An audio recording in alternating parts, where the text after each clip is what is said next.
Halo sahabat Andrew Nugraha, apa kabar? Jumpa lagi bersama saya dalam program Bisa Bincang di Dalam Lensa.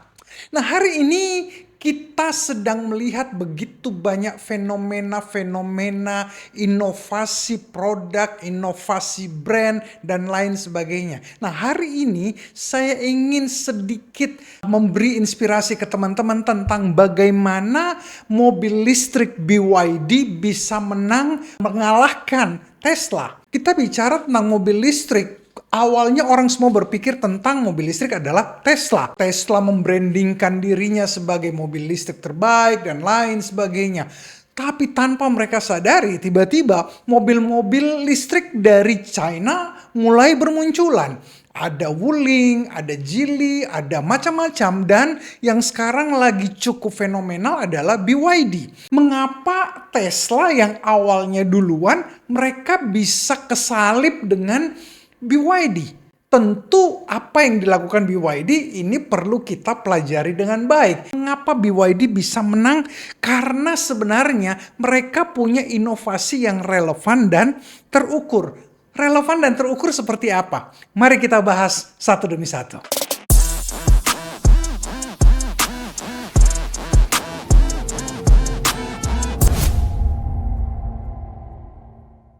Tahun 2024, BYD memproduksi pure electrical vehicle itu sebesar 1.777.965 unit. Sementara Tesla itu hanya memproduksi 1.774.442 unit. Sekalipun BYD menang tipis dari sisi produksi, tetapi mereka tetap menang. Tesla sangat besar di Amerika. Tetapi untuk di Indonesia, kita bisa melihat ternyata BYD adalah pemenangnya. Tesla masih jauh. Jadi secara kapasitas produksi BYD sudah mulai di atasnya Tesla, dan secara market size juga tentu sudah mulai berbeda. Yang dikerjakan oleh BYD adalah mereka menguasai teknologi inti. Teknologi inti dari sebuah mobil listrik tentu adalah baterainya. Mereka memproduksi sendiri teknologi yang aman, yang murah, efisien.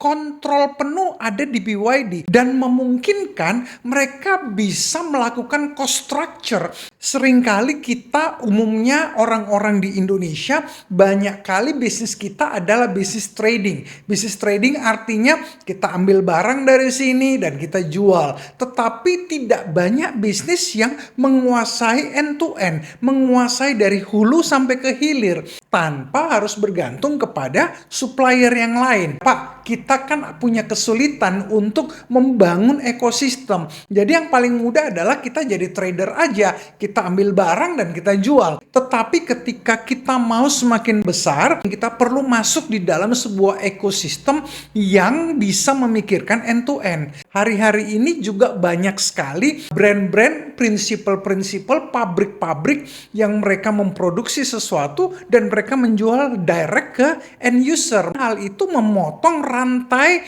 dari distribusi. Banyak dari brand-brand besar, prinsipal-prinsipal besar, pabrikan-pabrikan besar, mereka ada di e-commerce, mereka melakukan segala sesuatu, penjualan langsungnya ada di e-commerce, dan nilainya semakin hari semakin meningkat. Kalau sampai misalnya di marketplace pabrik-pabrik ini semakin besar, ada kemungkinan pabrik-pabrik ini tidak lagi akan memberikan kuota yang cukup besar kepada distributor, mereka malah memperbesar di marketplace mereka sendiri. Bagaimana dengan perusahaan teman-teman?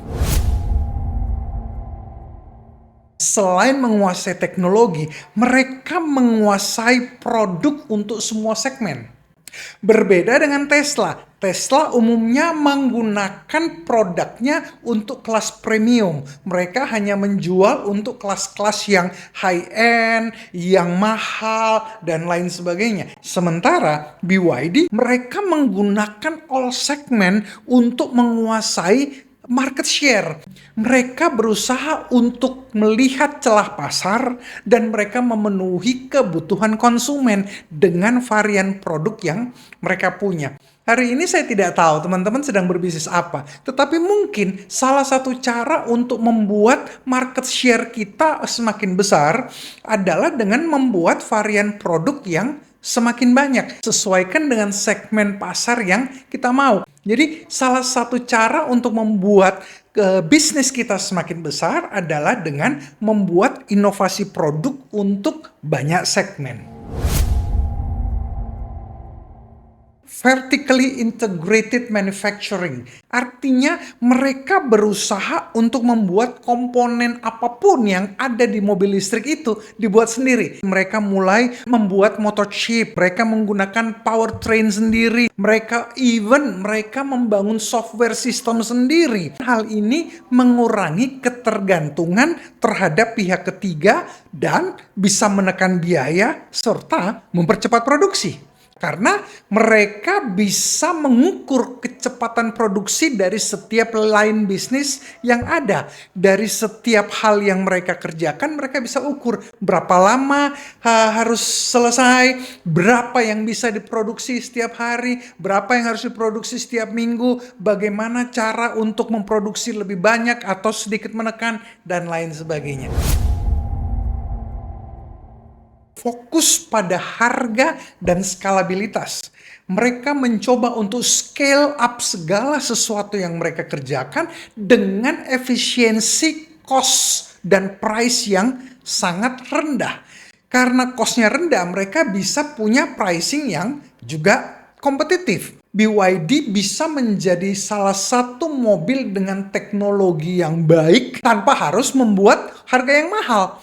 Mereka dengan harga yang efisien, tetapi teknologi yang mereka gunakan sangat luar biasa, kenyamanan mereka jaga, efisiensi untuk menaklukkan pasar, itu mereka jaga sehingga dengan produksi massal yang mereka kerjakan, secara harga mereka cukup efisien. Tetapi dari segi teknologi, kenyamanan, infrastruktur, servis, mereka sangat baik sekali, mereka jaga sekali. Dan itu adalah salah satu keunggulan dari BYD.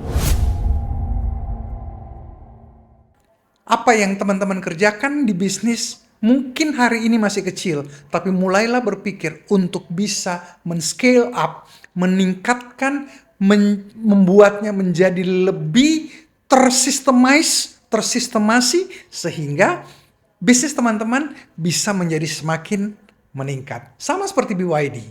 Start dengan awal yang kecil, tapi hari ini mereka menjadi salah satu mobil listrik yang menguasai dunia karena mereka menggunakan teknologi dengan inovasi yang terukur. Semoga apa yang saya sharingkan bisa menjadi informasi dan bisa menjadi insight, bisa menjadi sebuah inspirasi buat teman-teman semua. Akhir kata, tetap semangat dan jangan pernah menyerah karena apapun yang terjadi selalu ada jalan keluarnya. Ingat, kita tidak dilahirkan sebagai orang gagal, tetapi sebagai pemenang. Saya Andrew Nugraha bersama seluruh kru yang bertugas mengucapkan sukses buat teman-teman semua.